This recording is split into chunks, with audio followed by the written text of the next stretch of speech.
Hello everyone, আসসালামু আলাইকুম। Welcome করছি confidence IT institute present Microsoft office কোর্সে। আমি আপনাদের সঙ্গে আছি Al Amin Molla, UX UI designer and social media manager, director and instructor, confidence IT institute. চলুন আমরা দেখে নিই 22তম ক্লাসের টপিকসগুলি কী কী আছে।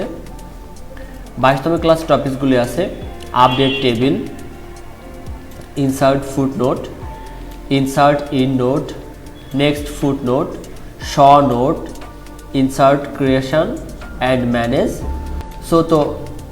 চলুন আমরা প্র্যাকটিক্যালের কাজগুলি দেখি। আমাদের কাজ চলতেছে রেফারেন্স মেনুর ভেতর। আমরা রেফারেন্স মেনুতে আসলাম। আমরা গতকাল টেবিল অফ কন্টেন্ট এবং অ্যাড টেক্সট দেখে নিছি। আজ দেখবো আমরা আপডেট টেবিল। আপডেট টেবিল বলতে বোঝানো হচ্ছে টেবিল অফ কন্টেন্টকে আমি আরেকবার একটু রিপিট আপ করি। টেবিল অফ কন্টেন্ট মানে বলতে হচ্ছে আমাদের হচ্ছে একটা বুঝি সহজেই যে আমাদের বইয়ে যেমন সূচিপত্র থাকে সেমভাবে আমরা একটা ডকুমেন্টও একটা সূচিপত্রের মতো টেবিল অফ কন্টেন্ট ম্যানেজ করতে পারি। এবং যখন আমি কোনো টপিকস আপডেট করি যেটাকে আবার আমার টেবিল অফ কন্টেন্টের মধ্যে ইনক্লুড করা প্রয়োজন হয়, তখন হচ্ছে আপডেট টেবিলের মাধ্যমে আমরা ওইটাকে আপডেট করে নিতে পারি। মানে হচ্ছে এক কথা সহজে বলা যায় আমার ভেতরের কন্টেন্ট অ্যাড করার পর আমি জাস্ট আপডেট টেবিলে ক্লিক করলেই আমার কন্টেন্টগুলো টেবিলের মানে কন্টেন্ট অফ টেবিলের সঙ্গে আপডেট হয়ে যাবে। এরপর হচ্ছে ইনসার্ট ফুটনোট। ইনসার্ট ফুটনোটটা কি? ইনসার্ট ফুটনোট হচ্ছে আমরা সাধারণত দেখি বিভিন্ন ইংলিশ রাইটারের বইয়ে কোনো একটা টপিক্সের বা একটা স্পেসিফিক শব্দকে হাইলাইট করা থাকে আর ফুটনোটের মাধ্যমে। ফর এক্সাম্পল যদি আমি এটা একটু জুম করে নিই, যেহেতু এটা একটা ডেমো টেক্সট, আমি চাচ্ছি লরেম ইপসাম, এটা হচ্ছে একটা ডেমো টেক্সট।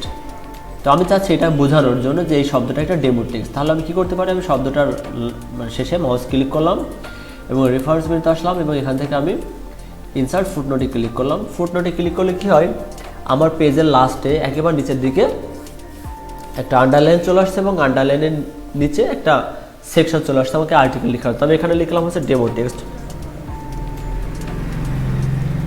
আমি ডেমো টেক্সট লিখলাম।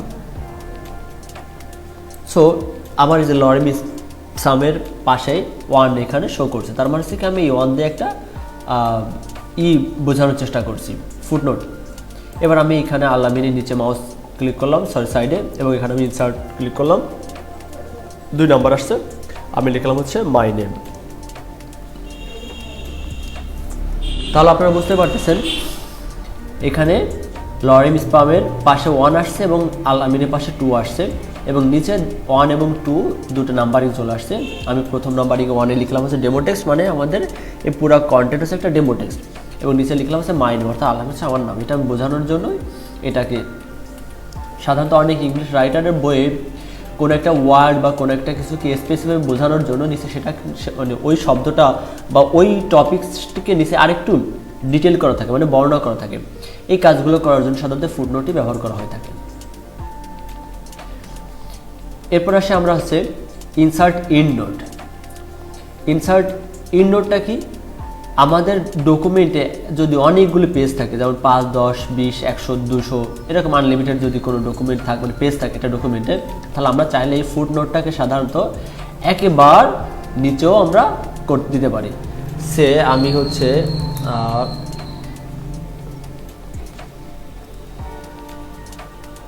এখান থেকে কিছু কন্টেন্ট কপি করে নিচ্ছি এবং হচ্ছে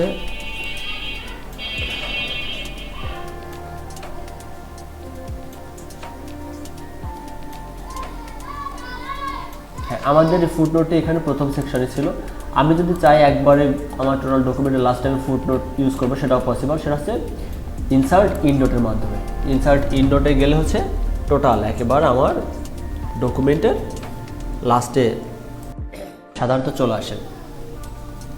এরপর হচ্ছে নেক্সট ফুটনোট। নেক্সট ফুটনোট বলতে হচ্ছে কি আমরা সাধারণত ফুটনোটের আমরা ফাইন্ড করা বা দেখা যাচ্ছে আমরা আমাদের ডকুমেন্টের কয়টা ফুটনোট আছে সেই ফুটনোটগুলোকে আমরা ইন্ডিভিজুয়ালভাবে খুঁজে বের করার জন্য আমরা হচ্ছে সাধারণত নেক্সট ফুটনোটের মাধ্যম দিয়ে ফাইন্ড আউট করতে পারি। এবার হচ্ছে শ নোট। শ নোট দ্বারা বোঝানো হচ্ছে যে আমি যখন ফুটনোটে ক্লিক করব তখন হচ্ছে আমার ফুটনোটের কোথায় ইউজ করছে আমি ফুটনোটও সেই জায়গাগুলো দেখাবে। আর যখন শর্ট নোটে ক্লিক করব তখন আমাকে নিয়ে যাবে হচ্ছে আমি এই ফুটনোটের এগেনস্টে আমি কোন টেক্সটকে লিখেছি বা কোন টেক্সটটি অ্যাড করেছি সেই জায়গাটাতে।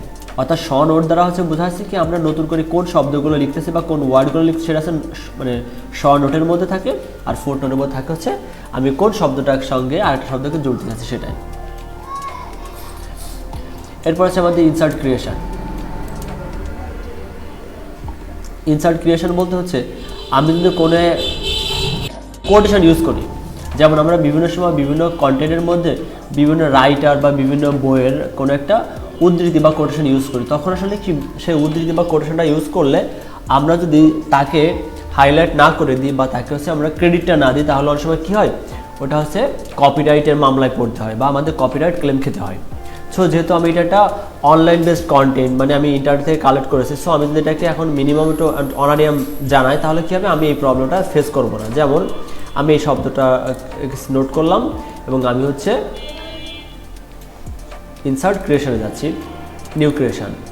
আমি এখানে অথর, আমি এখানে বুক দিতে পারি, তারপর হচ্ছে বুক সেকশন, জার্নাল আর্টিকেল, আমি ফর এক্সাম্পল জার্নাল আর্টিকেল দিলাম। অথর দিলাম হচ্ছে গুগল, অথর হচ্ছে গুগল, টাইটেল হচ্ছে অনলাইন দিলাম। জার্নালের নাম আসলে আমি জানি, আমি ইয়ার চাচ্ছি, ইয়ার দিলাম 2021 ডান। এখন কি হবে, ওই শব্দটার এখানে গুগল এবং 21 চলে আসছে। তার মানে হচ্ছে কি আমরা কোনো আর্টিকেল কোনো কোটেশন লেখার পরে বা কোটেশন ইউজ করার পরে ডকুমেন্টের মধ্যে ওই কোটেশনটা কার কোনো বই থেকে আনা বা কোনো রাইটারের কোটেশন, সেটা আমরা তাকে কি বলা যায়, তাকে আমি মানে ডিফাইন করে দিতে পারি, যাতে করে কি হয় আমার কপিরাইট ক্লেমটা না হয়। এরপর হচ্ছে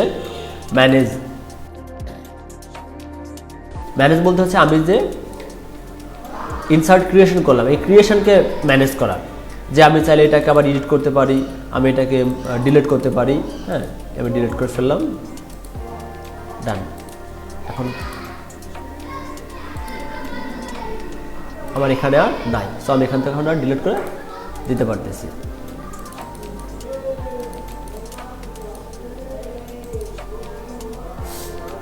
তো এই হচ্ছে মূলত বিষয়।